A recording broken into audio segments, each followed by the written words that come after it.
ಹೇಳತೀರದಷ್ಟು ಬಾಯಾರಿಕೆಯಿಂದಾಗಿ ಹೇಮಂತನಿಗೆ ಟಕ್ ಎಂದು ಎಚ್ಚರವಾಯಿತು. ಎಂದೂ ಈ ರೀತಿ ಆಗಿರಲಿಲ್ಲ. ಇಂದೇಕೆ ಹೀಗಾಯಿತು? ಮಧು ಮನೆಯಲ್ಲಿ ತಿಂದ ಆಮ್ಲೆಟೇನಾದರೂ ಇದಕ್ಕೆ ಕಾರಣವೇ ಎಂದು ಯೋಚಿಸಿದ. ಕೊನೆಗೆ ತನ್ನ ಯೋಚನೆಗಾಗಿ ತಾನೇ ನಕ್ಕು ಮೇಲೆದ್ದ ಹೇಮಂತ ಮೊದಲು ಬಾತ್ ರೂಮಿಗೆ ಹೋಗಿ ಬಂದ. ಆಮೇಲೆ ಫ್ರಿಡ್ಜ್ನಿಂದ ತಂಪಾದ ನೀರಿನ ಸೀಸೆ ಹೊರತೆಗೆದು ಅದನ್ನು ಖಾಲಿ ಮಾಡಿ ಮತ್ತೆ ನೀರು ತುಂಬಿ ಫ್ರಿಡ್ಜ್ಗೆ ಸೇರಿಸಿ ತನ್ನ ರೂಮಿಗೆ ಬಂದ. ಏನೋ ಬದಲಾಗಿದೆ, ಏನೋ ಕೊರತೆ ಅನಿಸಿತು. ಇಷ್ಟೆಲ್ಲ ಆದರೂ ಪಕ್ಕದ ರೂಮಿನಲ್ಲಿದ್ದ ಸುಷಮಾ ಏಕೆ ಏಳಲಿಲ್ಲ? ಅಥವಾ ಅವಳು ಮಗ್ಗುಲ ಬದಲಿಸಿದ್ದೇಕೆ ತನಗೆ ಕೇಳಲಿಲ್ಲ? ಇಷ್ಟು ದೀರ್ಘ ನಿದ್ದೆ ಮಾಡುವವಳಲ್ಲ ಅವಳು. ತಾನೆದ್ದು ಅಡಿಗೆ ಮನೆಗೆ ಹೋದರೆ ಅಲ್ಲಾಗುವ ಸಪ್ಪಳಕ್ಕೆ ಎಚ್ಚೆತ್ತು ಬೆನ್ನ ಹಿಂದೆ ಬರುವ ಅವಳೇಕೆ ಇನ್ನೂ ಮಲಗಿದ್ದಾಳೆ ಎಂದು ಮುಂದಾಗಿ ಯೋಚಿಸುತ್ತಾ ಅವಳ ಕೋಣೆಯ ಮುಚ್ಚಿದ ಬಾಗಿಲನ್ನು ಮೆಲ್ಲನೆ ದೂಡಿ ಒಳಬಂದವ ಹಾಗೆ ಸ್ತಬ್ಧನಾಗಿ ನಿಂತ. ಹಾಸಿಗೆಯ ಮೇಲೆ ಸುಷಮಾ ಇರಲಿಲ್ಲ. ಅವಳ ನೈಟ್ ಗೌನ್ ಮುದ್ದೆಯಾಗಿ ಬಿದ್ದದ್ದು ಆಕೆ ಅವಸರದಲ್ಲೆಲ್ಲೋ ಹೊರಗೆ ಹೋಗಿದ್ದಾಳೆಂದು ಹೇಳುತ್ತಿತ್ತು. ಅವಳೆಲ್ಲಿ ಹೋಗಿರಬಹುದು? ಹಾಗೆ ಅಶೋಕನ ರೂಮಿಗೆ ಬಂದ. ಆತ ಸುಖವಾಗಿ ನಿದ್ರಿಸುತ್ತಿರುವುದನ್ನು ಕಂಡು ಎಬ್ಬಿಸಲು ಮನಸ್ಸಾಗದೆ ಅತಿಥಿ ಗೃಹದತ್ತ ಹೆಜ್ಜೆ ಹಾಕಿದ. ಸುಷಮಾ ಏನಾದರೂ ರೋಜಿ ಜೊತೆ ಇರಬಹುದೇನೋ ಎಂಬ ಆಶೆಯಿಂದ ಅಲ್ಲಿಯೂ ನೋಡಿದ. ಆದರೆ ಅಲ್ಲಿಯೂ ಅವನಿಗೆ ನಿರಾಶೆಯೇ ಕಾದಿತ್ತು. ಬರಿದಾದ ಮಂಚ, ಖಾಲಿ ಕೋಣೆ ಅವನನ್ನು ಸ್ವಾಗತಿಸಿತು. ಸುಷಮಾಳ ಸುಳಿವು ಅಲ್ಲಿರಲಿಲ್ಲ. ಅಷ್ಟೇ ಅಲ್ಲ, ರೋಜಿ ಸಹ ನಾಪತ್ತೆ. ಒಂದೆರಡು ನಿಮಿಷ ಆತ ಕುರ್ಚಿ ಮೇಲೆ ಕುಳಿತು ಸದ್ಯದ ಪರಿಸ್ಥಿತಿ ಬಗ್ಗೆ ಗಹನವಾಗಿ ಯೋಚಿಸಿದಾಗ ಆತ ಒಂದು ನಿರ್ಣಯಕ್ಕೆ ಬಂದ. ರೋಜಿಯನ್ನು ಹಿಂಬಾಲಿಸಿಕೊಂಡು ಸುಷಮಾ ಹೋಗಿರಬಹುದು ಎಂದು ಮರಳಿ ತನ್ನ ರೂಮಿಗೆ ಬಂದ. ಮನಸ್ಸಿಗೆ ಸಮಾಧಾನವಾಗಲಿಲ್ಲ. ಸುಷಮಾ ಎಲ್ಲಿ ಹೋಗಿರಬಹುದು? ಅವಳೇಕೆ ತನಗೆ ಇದರ ಬಗ್ಗೆ ತಿಳಿಸಲಿಲ್ಲ? ಅವಳಿಗಾವ ಅಪಾಯ ಬಂದಿದೆಯೋ? ಒಮ್ಮೆಲೆ ನೆನಪಾದದ್ದು ವಾಚ್ ಟ್ರಾನ್ಸ್ಮೀಟರ್. ಮುಂಗೈಗೆ ಕಟ್ಟಿದ್ದ ವಾಚಿನ ತಿರುಪನ್ನು 2 ಬಾರಿ ಹಿಂದಕ್ಕೆ ತಿರುಗಿಸಿ ಹೊರಗೆಳೆದ. ಟಿಂಗ್ ಟಿಂಗ್ ಟಿಂಗ್ ಧ್ವನಿಯೊಂದಿಗೆ ವಾಚಿನ ಮಧ್ಯೆ ಕೆಂಪು ದೀಪ ಮಿನುಗತೊಡಗಿತು. ಜಿನುಗಾದ ತಂತಿಯೊಂದಿಗೆ ಹೊರಬಂದ ತಿರುಪನ್ನೇ ಹೆಡ್ಫೋನಿನಂತೆ ಉಪಯೋಗಿಸಿ ಬಾಯಿ ಬಳಿ ತಂದು ಕರೆ ನೀಡತೊಡಗಿದ. Hello, hello voice, X calling. Hello voice. 2-3 ನಿಮಿಷ ಯಾವ ಪ್ರತಿಕ್ರಿಯೆಯೂ ಬರದಂತಾದಾಗ ಭಾರವಾದ ಹೃದಯದೊಂದಿಗೆ ಮೌನ ತಾಳುತ್ತಿದ್ದಂತೆಯೇ ಕೆಂಪು ದೀಪ ಮಾಯವಾಗಿ ಹಸಿರು ದೀಪ ಮಿನುಗಿತು. ಬಾಡಿ ಬತ್ತಿದ ಅವನ ಮುಖದ ಮೇಲೆ ಸಂತಸದ ರೇಖೆಗಳು ಮೂಡಿದವು. ಹಲೋ ವಾಯ್ಸ್ ಹರ್ಷ ತಾಳಲಾರದೆ ಜೋರಾಗಿ ಕೂಗಿದ. ಅತ್ತ ಕಡೆಯಿಂದ ಸುಷಮಾಳ ಧ್ವನಿ ಕೇಳಲೊಲ್ಲದು. ಅದರ ಬದಲಾಗಿ ನೀರಿನ ಅಲೆಗಳ ನೀರಲ್ಲಿ ರಪರಪ ಬಡಿಯುವ ಸದ್ದು ಕೇಳಿ ಬಂದವು. ಇದೇನು ಆಶ್ಚರ್ಯ ಎಂದಾತ ಯೋಚಿಸುತ್ತಾ ಮತ್ತೆ ಕರೆ ಮಾಡಿದ. Hello voice, X calling. This is last call. Hello voice ಎಂದ. ಅವನ ಕಿವಿಗಳು ಸುಷಮಾಳ ಧ್ವನಿಗಾಗಿ ಕಾಯ್ದು ಕುಳಿತಿದ್ದವು. ಕೊನೆಗೂ ಕೇಳಿಬಂದಿತು ಅವಳ ಧ್ವನಿ. ಅವಳು ಬಹಳ ಪ್ರಯಾಸದಿಂದ ತೇಕುತ್ತಾ ಉಸಿರು ಬಿಡುತ್ತಾ ಮಾತನಾಡುತ್ತಿದ್ದಳು. Hello X, voice attending. Sushma, ನಿನಗೇನಾಗಿದೆ? ನೀನೆಲ್ಲಿರುವೆ? ನಾನೆಲ್ಲಿರುವೆ ಎಂದು ಹೇಳಲಾಗದು ಮೇಜರ್. ಆದರೆ ಸದ್ಯ ಯಾವುದೋ ಒಂದು ಬಾವಿಯಲ್ಲಿ ಬಿದ್ದು ಸಾವಿನ ದಾರಿ ಕಾಯುತ್ತಿರುವೆ. ಏನೆಂದೆ? ಬಾವಿಯಲ್ಲಿರುವೆಯಾ? ಹೌದು ಮೇಜರ್. ಅರ್ಧಗಂಟೆಯಿಂದ ಒದ್ದಾಡುತ್ತಿದ್ದೇನೆ. ನನ್ನ ಕೈಕಾಲುಗಳು ಸೋತು ಹೋಗಿವೆ. ನೀನು ಎಲ್ಲಿರಬಹುದು ಅಂತ ಸೂಚನೆಯನ್ನಾದರೂ ಕೊಡು ಸುಷಮಾ. ನಾನು ರೆಕ್ಕೆ ಕಟ್ಟಿಕೊಂಡು ಹಾರಿ ಬರುತ್ತೇನೆ. ಸ್ವತಃ ಯಮ ಬಂದು ನಿಂತಿದ್ದರೂ ಅವನ ಜೊತೆ ಹೋರಾಡಿ ನಿನ್ನ ಕರೆದುಕೊಂಡು ಬರುತ್ತೇನೆ. ಶೋಕಭರಿತ ಕಂಠದಲ್ಲಿ ಹೇಮಂತ ಅಂಗಲಾಚಿದಾಗ ಆತ ತನ್ನ ಮೇಲಿಟ್ಟ ಪ್ರೀತಿಯ ಆಭಾಸವಾಗಿ ಸುಷಮಾ ಬಿಕ್ಕಳಿಸಲಾರಂಭಿಸಿದಳು.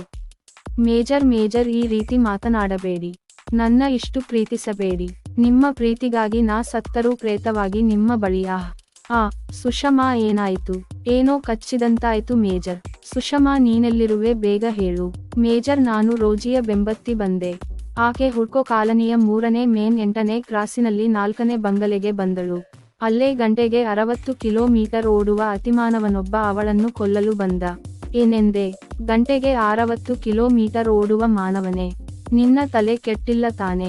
ನಾನು ನಿಜ ಹೇಳುತ್ತಿದ್ದೇನೆ ಮೇಜರ್. ಆತ ಓಡುವಾಗ ಝುಂಝುನ್ ಎಂದು ಸಪ್ಪಳವಾಗುತ್ತದೆ. ಯಾರೋ ಆದೇಶ ನೀಡುತ್ತಾರೆ. ಓಡು, ಇನ್ನೂ ವೇಗ, ಇನ್ನೂ ಎಂದು ಆತ ಓಡತೊಡಗುತ್ತಾನೆ. ಅವನನ್ನು ನಾನು ತಡೆದಾಗ ಆತ ನನ್ನನ್ನೆತ್ತಿ ಒಗೆದ. ನಾನು ಬಾವಿಯಲ್ಲಿ ಬಂದು ಬಿದ್ದೆ. ಮೈ ಕೈಗೆ ಪೆಟ್ಟಾಗಿದೆ, ಉಸಿರು ಬಿಗೀತಾ ಇದೆ. ಇನ್ನೂ ಸ್ವಲ್ಪ ಕಾಲ ಧೈರ್ಯದಿಂದಿರು ಸುಷಮಾ. ನೀನು ಎಲ್ಲಿದ್ದರೂ ಹುಡುಕಿಕೊಂಡು ಬರುತ್ತೇನೆ. ಅಂದಹಾಗೆ ರೋಜಿ ಎಲ್ಲಿದ್ದಾಳೆ? ನನಗೆನಿಸುವ ಮಟ್ಟಿಗೆ ಆಕೆ ಜೀವಂತವಿರುವುದು ಖಚಿತವಿಲ್ಲ. ಅವಳ ಜೊತೆ ಇದ್ದ ಜೊತೆಗಾರ ಸಹ. ಓಹ್, ಸರಿ ನಾನು ಬಂದೆ, ಧೈರ್ಯವಾಗಿರು, ನನಗಾಗಿ. ನೀನಿಲ್ಲದೆ ನಾನು ಅಪೂರ್ಣ, ಬಿಗ್ ಝೀರೋ. ವಾಚ್ ಟ್ರಾನ್ಸ್ಮೀಟರ್ ಬಂದು ಮಾಡುತ್ತಿದ್ದಂತೆ ಅವನ ಹಿಂದೆ ಕೈಕಟ್ಟಿ ನಿಂತಿದ್ದ ಅಶೋಕ ಮುಂದೆ ಬಂದ. ಹೇಮಂತನ ಏರುದನಿಗೆ ಎಚ್ಚರಗೊಂಡಿದ್ದನಾತ. ಮೇಜರ್, ಸುಷಮಾಗೆ ಏನಾಗಿದೆ? ಅವಳೆಲ್ಲಿದ್ದಾಳೆ? ಅದನ್ನು ದಾರಿಯಲ್ಲಿ ಹೇಳುತ್ತೇನೆ, ಬೇಗ ನಡೆ. ಗ್ಯಾರೇಜಿನಿಂದ ಜೀಪ್ ಹೊರತೆಗೆ. ಅವರಿಬ್ಬರನ್ನು ಹೊತ್ತ ಜೀಪು ಗಂಟೆಗೆ 90ರಿಂದ 120 ಕಿಲೋಮೀಟರ್ಗಳ ವೇಗದಲ್ಲಿ ಓಡ್ತೊಡಗಿತು ಹುಡ್ಕೋ ಕಾಲನಿಯತ್ತ. ಹುಡ್ಕೋ ಕಾಲನಿ ಇನ್ನೂ 4-6 ಕಿಲೋಮೀಟರು ದೂರವಿರುವಾಗಲೇ ಕಾರು ಗರಗರ ಸದ್ದು ಮಾಡುತ್ತಾ ನಿಂತು ಬಿಟ್ಟಿತು. ಹೇಮಂತ ಎಷ್ಟು ಪ್ರಯತ್ನಿಸಿದರೂ ಅದು ಒಂದಿಂಚು ಮುಂದೆ ಕದಲಲಿಲ್ಲ. ಅಲ್ಲಿ ಸುಷಮಾ ಸಾವು ನೋವುಗಳ ಮಧ್ಯೆ ಜೀಕುತ್ತಿರುವಾಗ, ಅವಳ ಸಹಾಯಕ್ಕೆ ಧಾವಿಸುತ್ತಿರುವಾಗಲೇ ಕಾರು ಈ ರೀತಿ ಕೈಕೊಡಬೇಕೆ?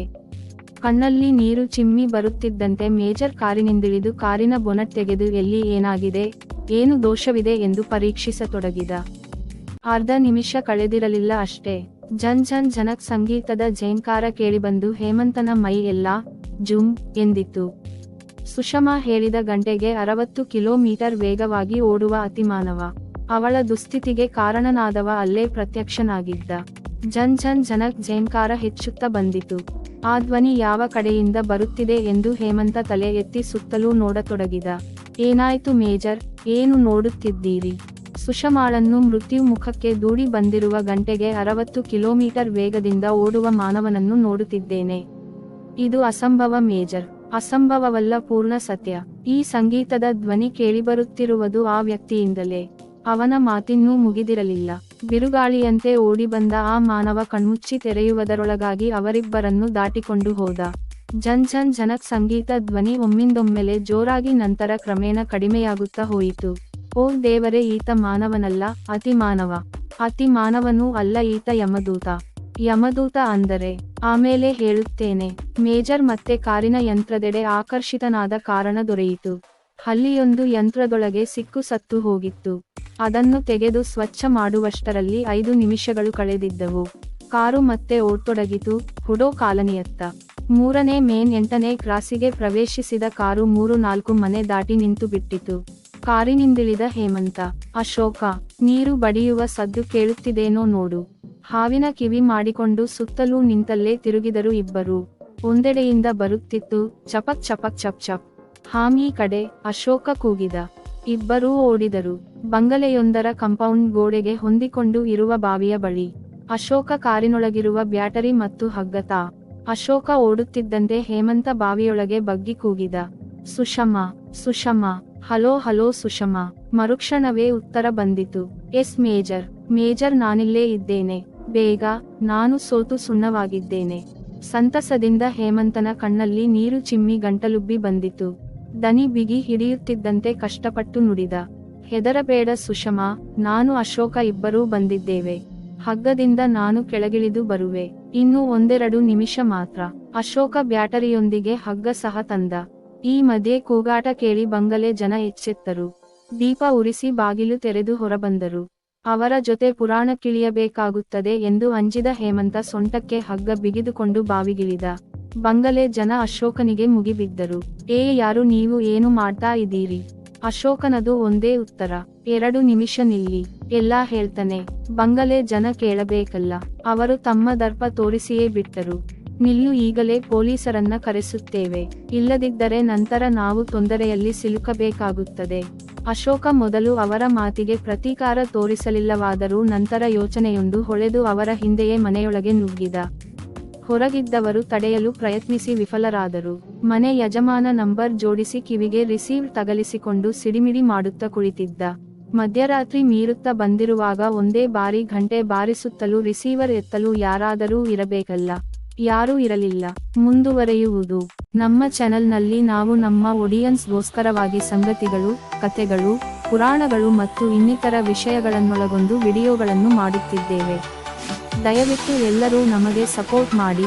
ಹಾಗೆ ಚಾನೆಲ್ ಅನ್ನು ಸಬ್ಸ್ಕ್ರೈಬ್ ಮಾಡಿ, ವಿಡಿಯೋಗಳನ್ನು ಲೈಕ್ ಮತ್ತು ಶೇರ್ ಮಾಡಿ. ನಿಮಗಿಷ್ಟ ಆಗುವಂತಹ ಗಳನ್ನು ಕಾಮೆಂಟ್ಗಳಲ್ಲಿ ತಿಳಿಸಿ. ನಾವು ಎಲ್ಲಾ ರೀತಿಯಲ್ಲೂ ನಿಮಗಿಷ್ಟ ಆಗುವಂತಹ ವಿಡಿಯೋಗಳನ್ನು ಅಪ್ಲೋಡ್ ಮಾಡಲು ಪ್ರಯತ್ನ ಪಡುತ್ತೇವೆ. ದಯವಿಟ್ಟು ನಮ್ಮ ಚಾನೆಲ್ ಅನ್ನು ಲೈಕ್, ಶೇರ್ ಮತ್ತು ಸಬ್ಸ್ಕ್ರೈಬ್ ಮಾಡಿ.